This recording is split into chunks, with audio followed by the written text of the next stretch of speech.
हरे कृष्ण। ओम अज्ञानतिमिरन्धस्य ज्ञानाञ्जनशलाकया चक्षुरुन्मिलितं येन तस्मै श्रीगुरवे नमः। नमो विष्णुपादाय कृष्णपृष्ठाय भूतले श्रीमते भक्तिवेदांत स्वामीति नामिने। नमस्ते सरस्वते देवी गौरवाणी प्रचारिणे निर्विशेष शून्यवादी पाश्चात्य देशतारिणे। जय श्री कृष्ण चैतन्य प्रभु नित्यानंद श्री अद्वैत गदाधर शिवासादि गौर भक्तवृंद। हरे कृष्णा कृष्णा कृष्णा हरे हरे, हरे राम राम राम हरे हरे। हरे कृष्ण। तो हम पढ़ रहे हैं भगवद गीता का अध्याय 3। इसका एक्रोनिम है ट्री। तो टी फॉर त्याग 1 से लेके 9 श्लोक तक। R for rungs of yoga ladder 10 से लेके 16। आर ई फॉर एग्जाम्पलरी 17 से लेके 35। And next E for enemy of soul 36 से लेके 43 तक। तो कल हम लोग ने 34 श्लोक तक देखा था। तो 35 से 43 ये रिसाइट करेंगे। श्रेयान् स्वधर्मो विगुणा परधर्मा स्वनिष्ठता स्वधर्मं निधने श्रेया परधर्मो भयावह। अर्जुन उवाच अथ केन प्रयुक्तोऽयं पापं चरति पुरुषः अनिच्छन्नपि वार्ष्णेया बलाद् विनियोजितः। श्रीभगवानुवाच कामेश क्रोधेश रजोगुणः समुद्भवा महाशनो महापाप्मा विधीनं विवरिणा। धूमेनाव्रियते वह्निर्यथा दर्शो मलेन च यथोल्बेनावृतो गर्भस्तथा तेनेदमावृतम्। आवृतं ज्ञानमेतेन ज्ञानिना नित्यवैरिणा कामरूपेण कौन्तेय दुष्पूरेण नलेन च। इन्द्रियाणि मनो बुद्धिरस्य अधिष्ठानमुच्यते एतैः विमोहयति येषा ज्ञानम् आवृत्य देहिनाम्। तस्मात् त्वम् इन्द्रियाण्यादो नियम्य भरतर्षभ पापमानं प्रजहीयेनं ज्ञानविज्ञाननाशनम्। इन्द्रियाणि पराण्याहुः इन्द्रियेभ्यः परं मनः मनसस्तु परा बुद्धिः यो बुद्धेः परतस्तु सा। एवं बुद्धे परं बुद्ध्वा संस्तभ्यात्मनात्मना चाहि शत्रु महाबाहो कामरूपं दुरासदम्।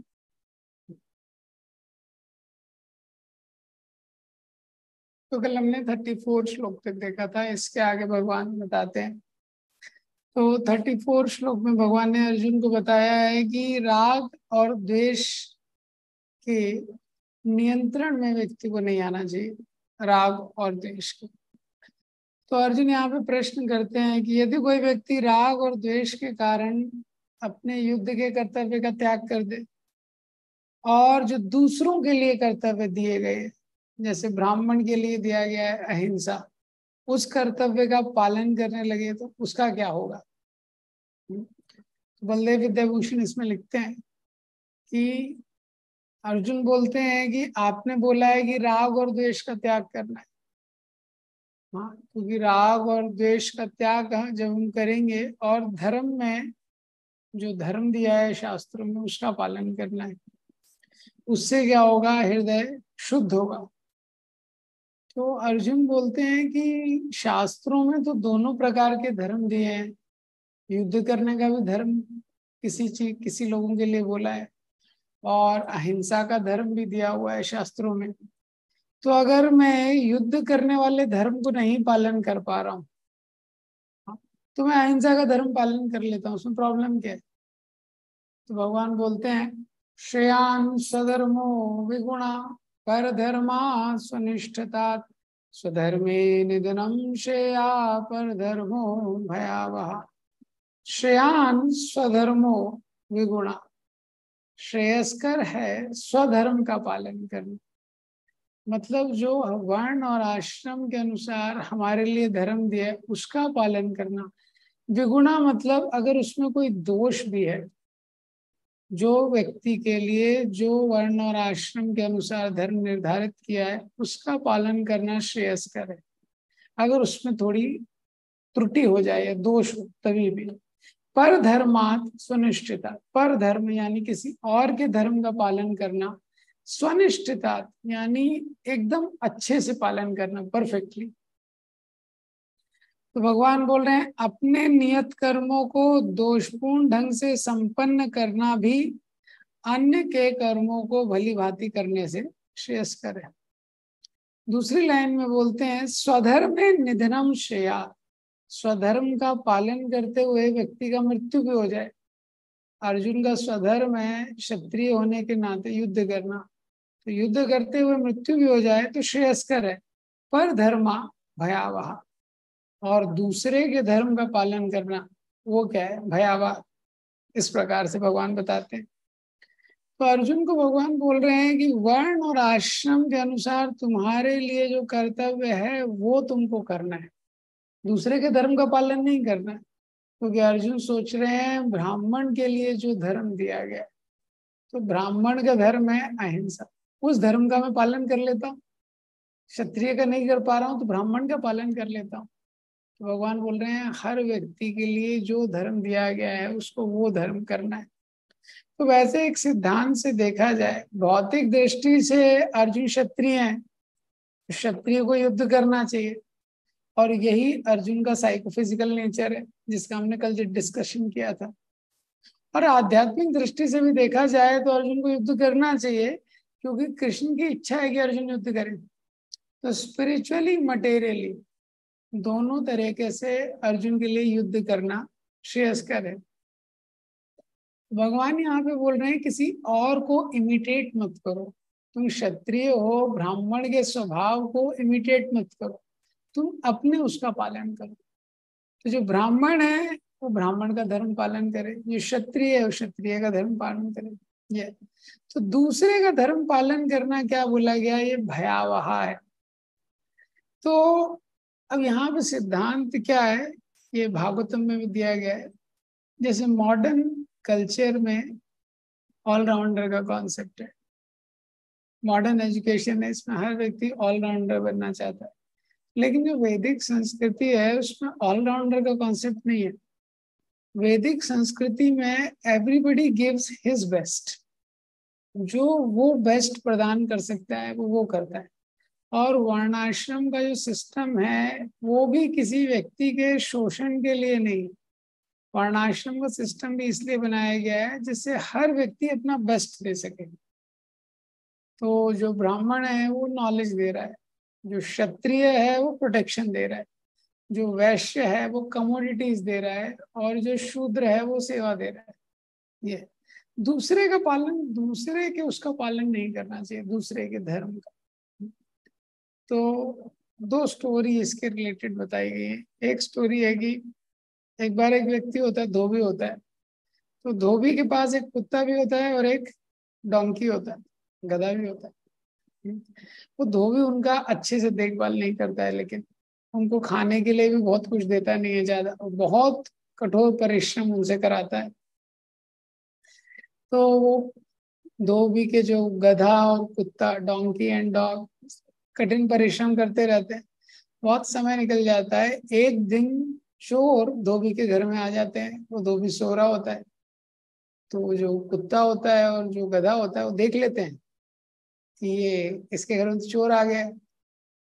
तो जो डोंकी होता है वो डॉग से बोलता है कि देखो भाई, ये तो हाँ चोर आ गए घर में, तो तुम जगा दो।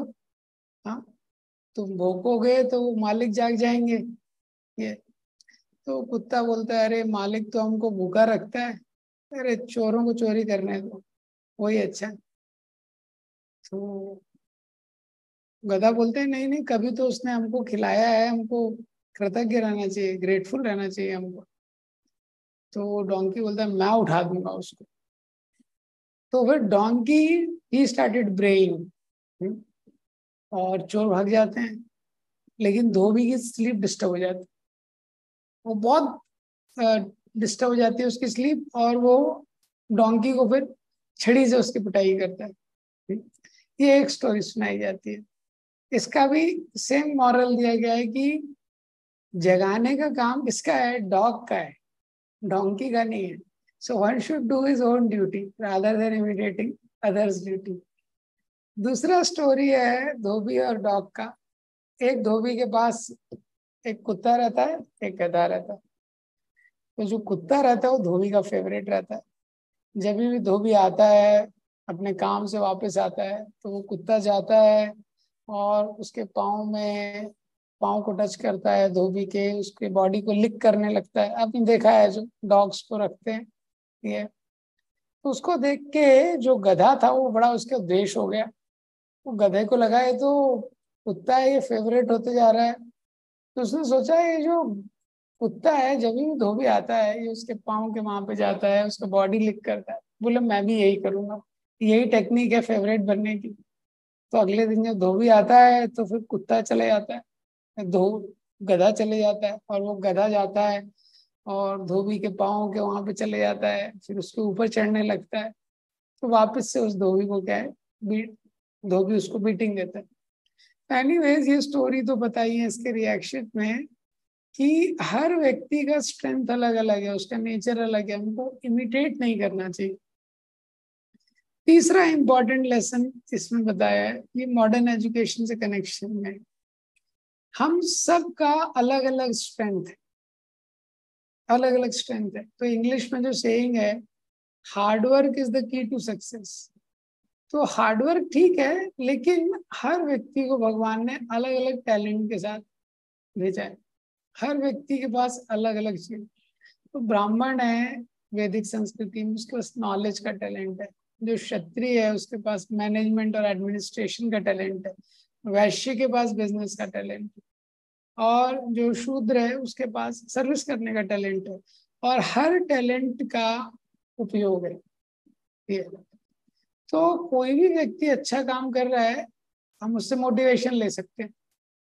तो मोटिवेशन हमको चाहिए, लेकिन हर व्यक्ति हम बन नहीं सकते। कोई अच्छा आर्टिस्ट है वो भी हमको मोटिवेट करेगा, कोई अच्छा सिंगर है वो भी हमको मोटिवेट करेगा। लेकिन मोटिवेटर अलग रहते हैं और मॉडल अलग रहते हैं। मॉडल का मतलब क्या है, जो व्यक्ति बनना चाहता है। जैसे कोई बहुत अच्छा टीचर है स्कूल में, तो वो सारे स्टूडेंट्स को मोटिवेट करता है। लेकिन कोई स्टूडेंट आगे जाके टीचर बनना चाहता है, तो वो उसको अपने मॉडल के रूप में भी देखता है। तो कोई भी व्यक्ति मोटिवेशन से क्या है, हमको एक प्रेरणा मिलती है to become a better version of our self, to become a better version of our self ये। लेकिन मॉडल का मतलब क्या है कि हम देखते हैं what is the improved version of our self, कि हमारा इम्प्रूव्ड वर्जन क्या होगा, यही होगा। अगर किसी को डॉक्टर बनना है तो वो सीनियर डॉक्टर को देखेगा तो उसको इंस्पिरेशन मिलेगा।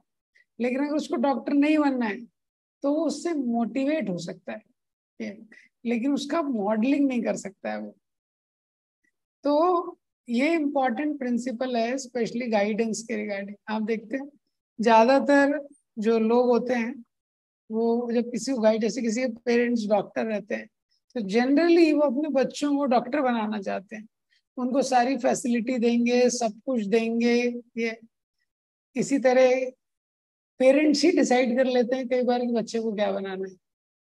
तो किसी के पेरेंट्स बिजनेसमैन है तो उनको लगता है बच्चा भी यही होना चाहिए। लेकिन कई बार उसका साइको फिजिकल नेचर क्या है वो मैच नहीं करता।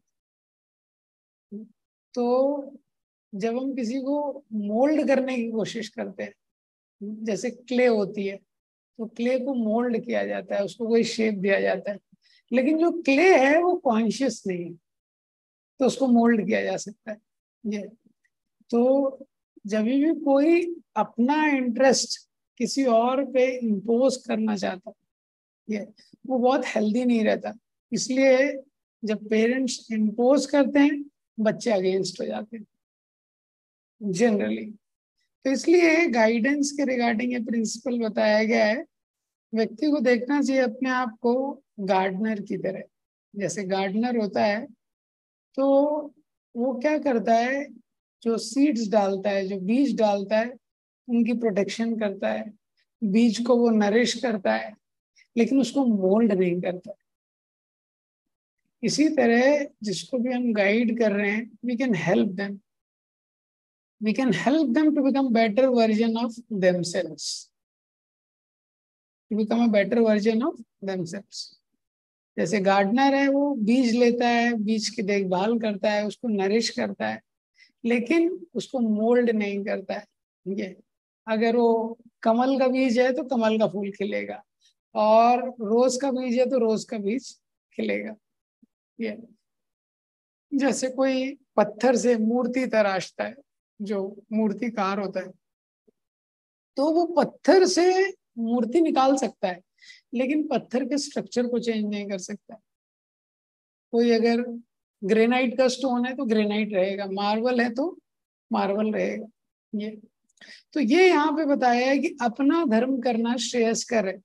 जैसे फिश है तो मछली है, वो ये ट्राई कर सकती है बेस्ट एफर्ट डाल के, हार्ड वर्क करके, कि कैसे fast, fish can learn to swim faster but fish can not learn to fly like a bird. तो ये इम्पॉर्टेंट प्रिंसिपल है। क्या प्रिंसिपल है? लाइफ में अपना बेस्ट देने के लिए we should make our strength so strong that our weakness become irrelevant and become a better version of ourselves instead of becoming a poor version of somebody else। ये principal है कि हमको जो अपनी स्ट्रेंथ है उन्हीं को स्ट्रॉन्ग करना चाहिए, इतना स्ट्रॉन्ग करना चाहिए कि वीकनेस इररिलेवेंट हो जाए, नहीं तो किसी दूसरे का पुअर वर्जन बन पाएंगे।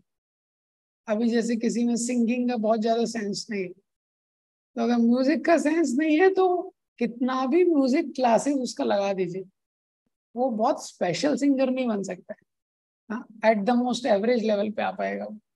किसी को आर्ट का सेंस नहीं है, उसको कितना भी ड्राइंग का क्लासेस लगा दीजिए, तो हार्ड वर्क से व्यक्ति में इम्प्रूवमेंट होता है, उसमें कोई डाउट नहीं है, लेकिन हार्ड वर्क से जीनियस क्रिएट नहीं होते।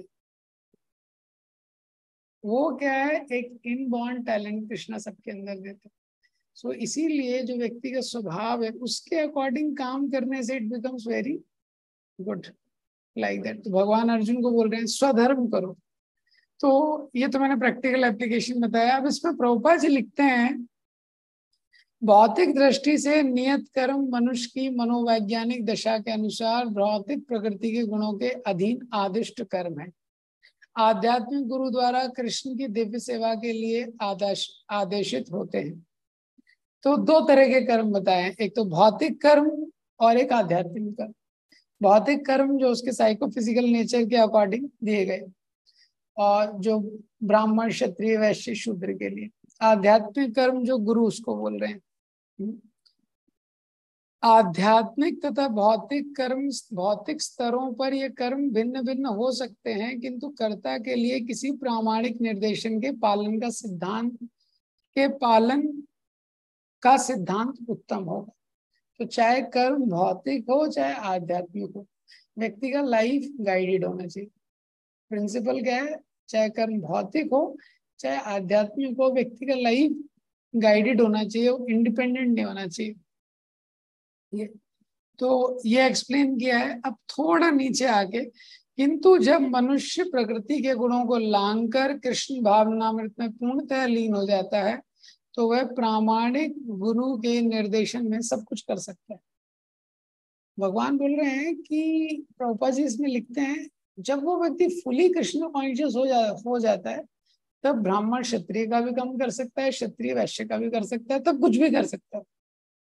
लेकिन जब तक व्यक्ति तीन गुणों के अंदर है तब तक ये प्रैक्टिकल नहीं होता। तब तक भौतिक रूप से उसको वो कर्म करना चाहिए, मटेरियली उसको क्या कर्म करना चाहिए, we should do where we are already strong. तो जो हमारे नेचर का स्ट्रेंथ है उसके अकॉर्डिंग जब हम अपना ऑक्यूपेशनल ड्यूटी करते हैं, अपना जॉब करते हैं या अपना बिजनेस करते हैं, तो वो आसान हो जाता है वो व्यक्ति के लिए, उसका नेचर वैसा है। और स्पिरिचुअल ड्यूटी में हमको स्पिरिचुअल मास्टर के इंस्ट्रक्शन का फॉलो करना चाहिए ये। और जब व्यक्ति पूरी तरह स्पिरिचुअल हो जाता है तो वो गुरु के निर्देशन में कुछ भी कर सकता है। अब इस तात्पर्य में प्रभुपाद जी ने दो उदाहरण दिए, एक विश्वामित्र का, एक परशुराम का। विश्वामित्र पहले क्षत्रिय थे, वो ब्राह्मण हो गए, और परशुराम ब्राह्मण थे, वे क्षत्रिय बन गए। लेकिन प्रभुपाद जी ने लिखा है कि ये लोग बहुत हाई लेवल पे थे और अपने हाई लेवल की क्वालिटी के कारण इस तरह से ये लोग काम कर पाए।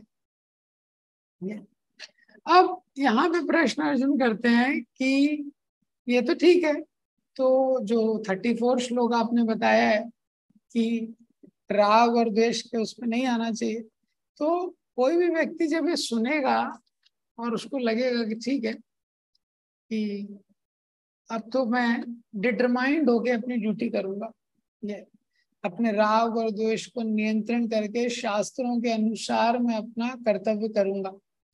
लेकिन अर्जुन बोलते हैं कि मेरा ऐसा अनुभव है, हाँ मेरा ऐसा अनुभव है कि जब भी हम ऐसे शास्त्रों के निर्देशों को सुनते हैं तो कुछ समय तक तो इंस्पिरेशन बना रहता है, लेकिन उसके बाद थोड़े समय बाद तो शास्त्रों के अनुसार कार्य करना मुश्किल हो जाता है। ये समझते हुए अर्जुन ये प्रश्न करते हैं। अर्जुन वाचा अथ केन प्रयुक्तोयम पापम चरति पुरुष। अथ केन प्रयुक्तोयम, किसके द्वारा प्रयुक्त होके, प्रेरित होके, पापम चरित पुरुषा, जो पुरुष है, जो व्यक्ति है, वो पाप में लगता है। अनिच्छन अपि वार्ष्णेय, ऐसा लगता है कि उसकी इच्छा नहीं है। हे वार्ष्णेय बलाद इव नियोजिता, ऐसा लगता है कि बल पूर्वक कोई फोर्स उसको नियोजित कर रही है। तो अर्जुन यहाँ पे बोलते हैं कि उस व्यक्ति को पता है, जिसको पता है क्या पाप है क्या पुण्य है, ये जानते हुए भी और पाप की इच्छा ना होते हुए भी, शास्त्रों में क्या दिया है, क्या करने योग्य है, क्या नहीं करने योग्य है, जानते हुए, अनिच्छन अपनी, ये जानते हुए, पाप की इच्छा ना होते हुए भी किसके प्रभाव से, केन प्रयुक्तोयम, वो पाप में लग जाता है। बला देवा नियोजिता, ऐसा लगता है कि बल पूर्वक उसको कोई पाप में लगा रहा है। तो प्रयुक्तोयम, वो इंस्टिगेटर कौन है, वो इंस्टिगेटर कौन है? क्या भगवान उसको पाप में लगाते हैं, या उसके पहले के जो संस्कार हैं वो उसको पाप में लगाते हैं? तो लेकिन भगवान तो पाप में लगा नहीं सकते, तो भगवान तो बड़े दयालु हैं ये, और वो तो केवल एक साक्षी का काम करते हैं। तो क्या पुराने संस्कारों के कारण वो पाप में लगता है? लेकिन जो पुराने संस्कार हैं वो भी तो केवल अनकॉन्शियस है, वो उसको कैसे पाप में लगा सकते हैं? ये प्रश्न है अर्जुन का। तो अभी इसमें डिस्कशन क्या है कि अर्जुन बोल रहे हैं अनिच्छन अपी, इच्छा ना होते हुए भी। लेकिन ये ऐसा नहीं है कि पूरी तरह इच्छा नहीं है, क्योंकि जब इच्छा उसके मन में आती है तो वो एक्सेप्ट करता है किसी इच्छा को। पुराने व्यक्ति के मन में वासनाएं हैं, संस्कार है, लेकिन उस पर एक्ट वो कब करता है? जब वो उस पर एक्सेप्ट करता है। तो ये सेक्शन जो भगवत गीता का है 3.36 से 43, ये प्रेजेंट टाइम के लिए बहुत रेलेवेंट क्वेश्चन है, क्योंकि हम सब लोग जानते हुए गलत काम करते हैं, और गलत काम करने के बाद हमारे मन में क्वेश्चन होता है मैंने क्यों किया, मुझे तो पता था। किसी को ज्यादा गुस्सा आ जाता है, वो ज्यादा गुस्से के बाद ऐसे रिएक्ट करता है, फिर उस सोचता है मैं इतना गुस्सा कैसे हो गया। अगर कोई व्यक्ति गुस्सा होता है और उसका क्या बोल रहा है वो गुस्से में, उसका रिकॉर्डिंग कर लो आप और बाद में थोड़ा प्ले कर दो उसके आगे, वो भी टेंशन में आ जाएगा, अरे मैं ऐसा बोल दिया क्या ये। तो जब भी हम ओवर ईटिंग करते हैं, ओवर शॉपिंग करते हैं, नेट पे ओवर सर्फिंग करते हैं, तो हमको लगता है मैं क्यों किया। तो 5 घंटा मोबाइल चलाने के बाद उसको लगता है अरे क्यों टाइम वेस्ट कर दिया इसमें, इतना मोबाइल में ऑनलाइन में क्यों इतना वेस्ट कर दिया ये। तो यही प्रश्न अर्जुन का है कि जब भगवान ने बता दिया कि धर्म का पालन करना है, कर्तव्य का पालन करना है, उससे हेल्प होगा, तो ऐसे कर्तव्य के पालन में क्या विघ्न आता है? हमारा सब चीज जानते हुए भी हम अपने भले के लिए भी काम नहीं कर पाते। हाँ, तो भगवान आगे बताएंगे नेक्स्ट श्लोक में कि काम रूपी जो शत्रु है, शत्रु भी क्या है, अगर कोई बाहर शत्रु हो जिसको देखा जा सके तो उसको हैंडल करना आसान है। ये शत्रु इनसाइड है और इनविजिबल है। Enemy is inside and invisible. तो भगवान बोलते हैं, श्री भगवान वाचा कामेशा क्रोधेशा रजोगुण समुद्भवा महाशनो महापाप्मा विधियेनम निवैरिणाम। काम ऐशा क्रोध ऐशा। तो अर्जुन ने सोचा कि कौन भगवान ये लोगों को पुश करता है गलत काम करने के लिए। आप पुश करते हैं क्या? पिछले संस्कार करते हैं क्या? भगवान बोलते हैं वो काम करता है। काम ऐशा क्रोध ऐशा, उसको काम बोलते हैं। यह काम, यह क्रोध। रजोगुणा सम उद्भवा, रजोगुण से सम उद्भवा, रजोगुण से उत्पन्न होने वाला ये जो काम है, ये जो क्रोध है, महाशनो महापापमा, महाशनो सर्वभक्षी, महापापमा बहुत पाप कराने वाला, विधि एनम ही वैरिणाम, यही व्यक्ति को जान लो वैरिणा में शत्रु, एनिमी नंबर 1 है। तो अर्जुन ने पूछा व्यक्ति से पाप कौन कराता है? भगवान बोलते हैं ये जो काम और क्रोध है, यही संसार में ये काम जो है ये एनिमी नंबर 1 है। और ये जो काम है यही क्रोध में परिणित होता है। क्रोध को कामानुजा बोला गया है, काम का छोटा भाई क्रोध है। तो जब भगवान बोलते हैं कि काम के कारण व्यक्ति पाप करता है, तो अर्जुन बोलते हैं कि लेकिन कभी कभी तो क्रोध भी आता है, क्रोध के कारण भी पाप हो जाता है। जैसे कि आपने 34वें श्लोक में बोला राग और द्वेष, तो द्वेष होता है तो क्रोध आ जाता है। तो भगवान बोल रहे हैं वो क्रोध कुछ नहीं है, वो क्रोध काम का ही छोटा भाई है। तो जब काम की इच्छा होती है भोग करने की, वो इच्छा पूरी नहीं होती है, क्योंकि वर्ल्ड मतलब संसार मतलब अनलिमिटेड डिजायर और लिमिटेड रिसोर्सेस, तो सारी इच्छाएं पूरी होंगी नहीं। तो जब इच्छा पूरी नहीं होती है तो व्यक्ति को क्या हो जाता है? क्रोध हो जाता है। तो जो काम है ये किससे उत्पन्न होता है? प्रश्न होता है। रजोगुण से उत्पन्न होता है ये। और लेकिन फिर प्रश्न है कि ये इसको कैसे रजोगुण से उत्पन्न है, तो इसके कैरेक्टरिस्टिक क्या है, काम के लक्षण क्या है? महाशनो महापापना, ये काम कैसा है? महाशनो महापापना। तो हम लोगों की जो काम शब्द का अर्थ क्या है? लस्ट। हाँ, प्रेम मतलब लव। तो आध्यात्मिक जगत में कृष्ण के लिए जो जीवात्मा का प्रेम रहता है, equal in magnitude and opposite in direction, ये संसार में वो क्या बन जाता है? वो बन जाता है लस्ट। लस्ट क्या है? लव ही है। Equal in magnitude, opposite in direction, वो है लस्ट। तो जो काम होता है वो रजोगुण से उत्पन्न होता है, और इसका स्वभाव है महाशनो, ये सर्वभक्षी है। सर्वभक्षी का मतलब इस, जब हमारे जो व्यक्ति भौतिक स्तर पे एंजॉय करना चाहता है वो कितने हद तक गिर सकता है, इसका कोई लिमिट नहीं है। भगवान से इंडिपेंडेंटली, भगवान से विमुख होकर स्वतंत्र रूप से जीव की जो भोग करने की इच्छा है, उससे व्यक्ति कहाँ तक गिर सकता है, इसकी कोई सीमा नहीं। वो न्यूज़पेपर में हम लोग पढ़ सकते हैं कैसे कैसे पाप लोग करते हैं। इसीलिए बोला गया है महाशनो। तो उदाहरण में बताते हैं, जैसे शेर होता है, शेर किसी को मारता है हड्डियां छोड़ देता है, हाँ? लेकिन अजगर रहता है, अजगर किसी को खाता है तो पता ही नहीं चलता है। महाशनो। तो असम के वहां पे एक बार आर्मी का एक ट्रुप गया, तो आर्मी का कुछ ऑपरेशन था, तो उसमें वो लोग गए। तो आर्मी में कोई भी ऑपरेशन होता है तो काउंट करते हैं वो लोग पहले कितने लोग हैं, क्योंकि ऑपरेशन का काउंट कम हो सकता है। तो आर्मी का कुछ इवेंट ऑपरेशन था वहां पे, तो वो लोग गए, काउंट किया, फिर ऑपरेशन पूरा हो गया, नक्सलाइट्स वगैरह कुछ आए थे, कुछ अटैक था जो भी है, तो उसके बाद ऑपरेशन पूरा हो गया, उसके बाद काउंट किया तो एक व्यक्ति कम,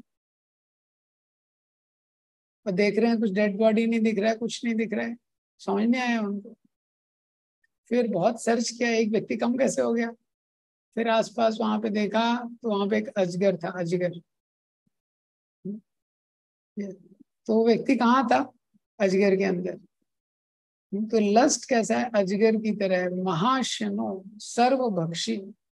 ये क्या है, व्यक्ति को पूरी तरह से डिवॉर कर लेता है ये। महापाप, महापाप मतलब व्यक्ति को लगता है कि नहीं, मैं इतना नहीं होगा, इतना गलती नहीं होगा, इतना गलती नहीं होगा, लेकिन भोग करने की इच्छा में व्यक्ति क्या क्या गलती कर देता है, उसका कोई लिमिट नहीं, कोई लिमिट नहीं है, व्यक्ति किस हद तक गलती कर सकता है ये भोग करने की इच्छा में ये। तो कोई भी प्लानिंग नहीं करता है कि मैं ऐसा क्राइम करूंगा, इतना गलत काम करूंगा, प्लानिंग नहीं करता, लेकिन वो भोग करने की इच्छा के कारण महापाप विधि, इसीलिए जान लो वह ये एनिमी नंबर 1 है ये। तो भगवान का स्वभाव क्या है कि भगवान इंडिपेंडेंटली ब्लिसफुल है, कृष्ण स्वतंत्र रूप से प्रसन्न रहते हैं, लेकिन जीव क्या है, वो डिपेंडेंटली ही ब्लिसफुल हो सकता है। जब हम भगवान पे आश्रित रहते हैं तभी हम प्रसन्न रह सकते हैं। हाँ, जैसे शरीर का कोई भी अंग है, ये हाथ है, जब तक शरीर में है तो इसकी उपयोगिता है, जैसे ही शरीर से कट के अलग हो गया इसकी कोई उपयोगिता नहीं। जब भगवान से जीव पृथक हो जाता है तो उसको जो सुख भी मिलता है, जो इंद्रिय तृप्ति में सुख है, बहुत तुच्छ है, जिससे वो कभी संतुष्ट नहीं हो पाता। जो असीम सुख है वो भगवान की सेवा में ये। तो भगवान से स्वतंत्र रूप से एंजॉय करने के कारण जीव इस संसार में बंधन और कष्ट को प्राप्त करता है। तो जिस व्यक्ति में इंद्र तृप्ति की जिज्ञासा है तो ब्रह्म जिज्ञासा नहीं होगी उसमें। ब्रह्म जिज्ञासा क्या है, जब व्यक्ति जानना चाहता है कि इस भौतिक संसार के परे क्या है, इस संसार के परे कौन सा हैप्पीनेस है ये। तो इस संसार में कोई भी डिजायर रहती है, तो कभी कभी व्यक्ति को लगता है कि ठीक है चलो भोग करने की थोड़ी इच्छा है, थोड़ी भोग कर लेते हैं, इच्छाओं को पूरा कर लेते हैं, फिर आध्यात्मिक, फिर स्पिरिचुअल लाइफ कर लेंगे। इसलिए लोग बोलते हैं कि तो बुढ़ापे में करने की चीज है स्पिरिचुअल लाइफ। लेकिन भोग करने की इच्छा कैसी है, महाशनो, ये कभी सेटिस्फाई ही नहीं होती है। तो इसमें बताया गया है, ये आदि महाराज कहते हैं, यत पृथिव्याम ह्रियम यावन, कि इस पूरी पृथ्वी का हिरण्यम पशुआ स्त्रिया, इस पूरी पृथ्वी का सोना, पशु और स्त्रियां एक व्यक्ति को दे दो, एक व्यक्ति को, तभी भी वो संतुष्ट नहीं हो पाएगा। सोना मतलब वेल्थ, पूरी पृथ्वी का वेल्थ, और स्त्रियां मतलब पूरी स्त्रियां एक ही व्यक्ति को दे दो एंजॉय करने के लिए, और पशु मतलब ट्रांसपोर्टेशन, जितनी कार है, मर्सिडीज, बीएमडब्ल्यू, सब एक ही व्यक्ति को दे दो, एक व्यक्ति भी संतुष्ट नहीं हो पाएगा। ये भोग करने का जो इच्छा है उसका वो है ऑल डिवावरिंग ये, ऐसा है। तो जनरली क्या होता है, कोई भी व्यक्ति होता है, कोई अगर हमारा शत्रु है, शत्रु से डील करने के लिए राजनीति में 4 तरीके बताए हैं, साम दाम दंड भेद। आप पहले उससे बात करो, मीटिंग करो, और नहीं समझ में आता है तो उसको थोड़ा गिफ्ट वगैरह दो, गिफ्ट दो, कुछ वो दो, कुछ भी नहीं होता है थोड़ा उसको डिवाइड करो, डिवाइड एंड डू।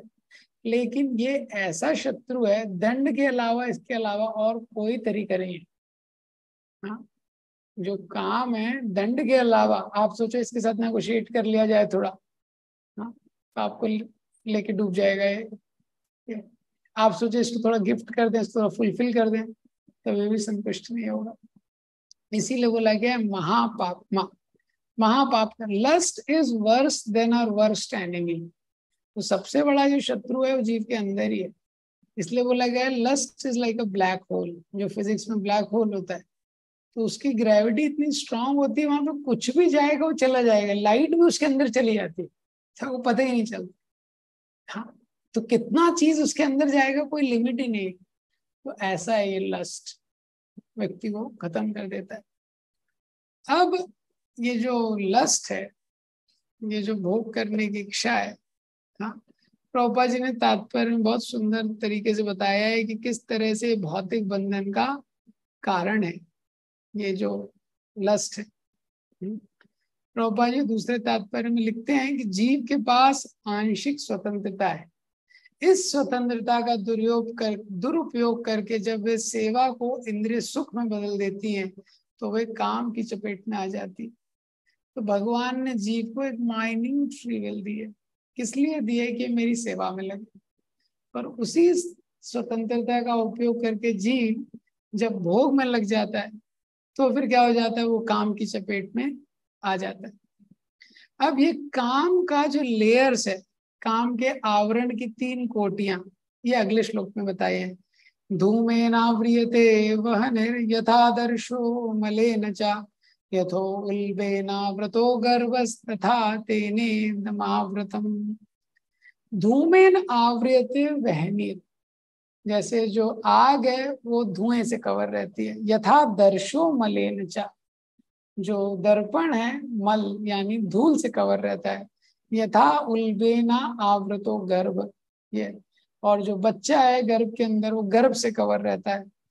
तथा तेने दमावृतम, इस प्रकार से ये लोग आवृत रहते हैं। तो यहाँ पे in order of increasing degree 3 degree of covering बताया। इंक्रीजिंग डिग्री ऑफ कवरिंग है। सबसे कम कवरिंग क्या है? फायर स्मोक से, जो आग है वो धुएं से कवर रहती है।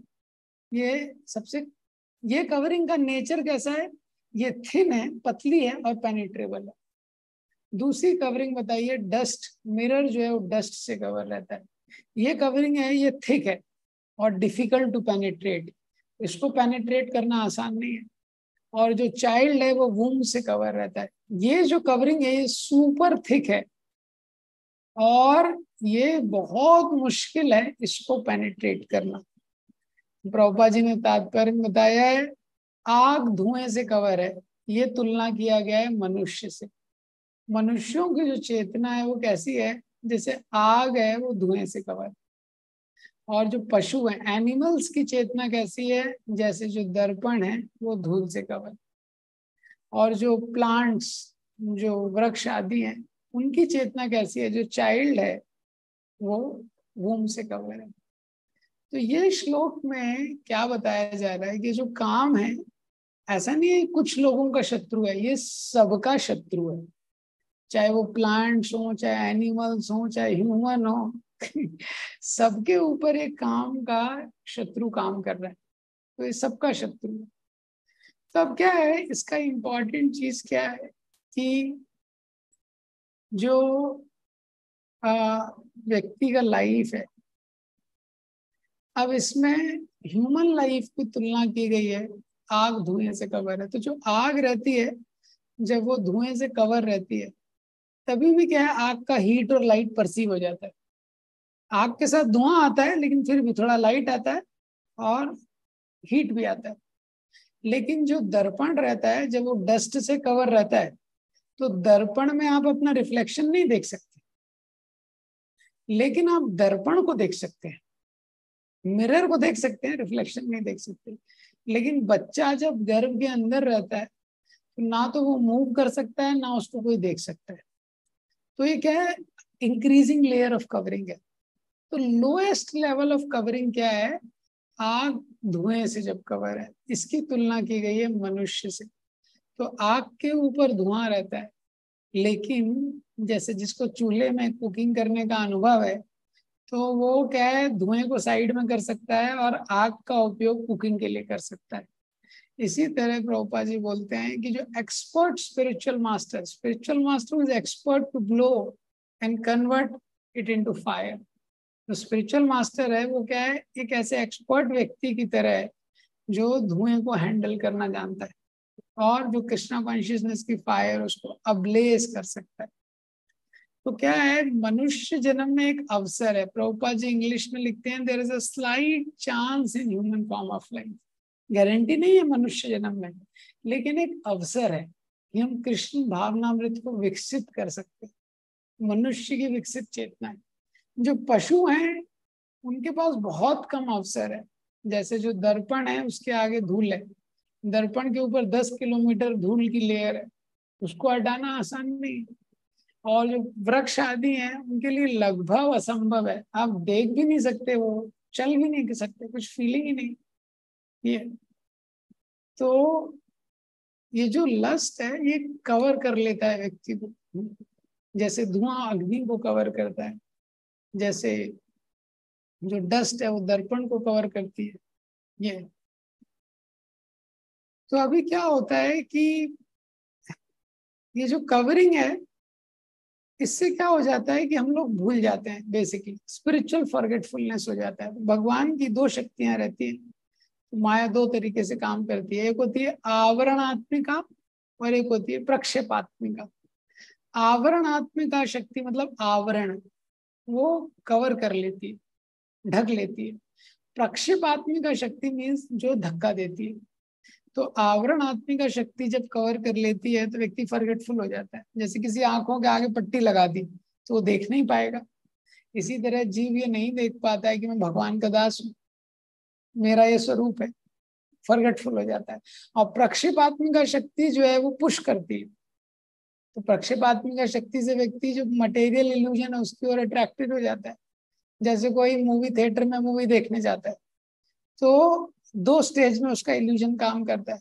पहले क्या है, लाइट बंद कर देते हैं, तो जब लाइट बंद कर देते हैं वो भूल जाता है मेरी आइडेंटिटी क्या है, हाँ आवरणात्मिका। और उसके बाद स्क्रीन पे इमेजेस चल रही है और वो इल्यूजन में अट्रैक्ट हो जाता है, प्रक्षेपात्मिका जो उसको अट्रैक्ट करती है। तो लस्ट दो काम करती है, हाँ वो कवर करती है हमको और मटेरियल की तरफ पुश करती है। तो अभी प्रश्न होता है कि लेकिन हम तो आत्मा है, मैं शरीर तो हूं नहीं, तो क्यों हमको ये रियलाइजेशन नहीं होता? तो यही कारण है, बार बार जो शास्त्रों में दिया गया है, क्योंकि हमारी जो इच्छा है शरीर के स्तर पे, जो एंजॉय करने की जो हमारी इच्छा है, इसके कारण जो हमारी कॉन्शियसनेस है मटेरियल लेवल पे हुक रहती है, इसी को लस्ट बोलते हैं। और मनुष्य जन्म में ये अपॉर्चुनिटी है। क्या अपॉर्चुनिटी है कि हम सोल को अनकवर कर सकते हैं, हाँ भक्ति करके हम सोल को अनकवर कर सकते हैं। इसीलिए जो आध्यात्मिक गुरु के निर्देशन में हमको भक्ति करने का प्रयास करना चाहिए। तो रेगुलेटेड स्पिरिचुअल लाइफ हम जीते हैं जब गाइडेंस में, तो हम ये लस्ट के साथ डील कर सकते हैं। तो इसमें ये 3 लेयर बताया गया। तो इसके आगे ये क्या क्या कवर करती है ये लस्ट, ये कल देखेंगे। श्रीमद् भगवद गीता की जय। श्री प्रभुपाद जय।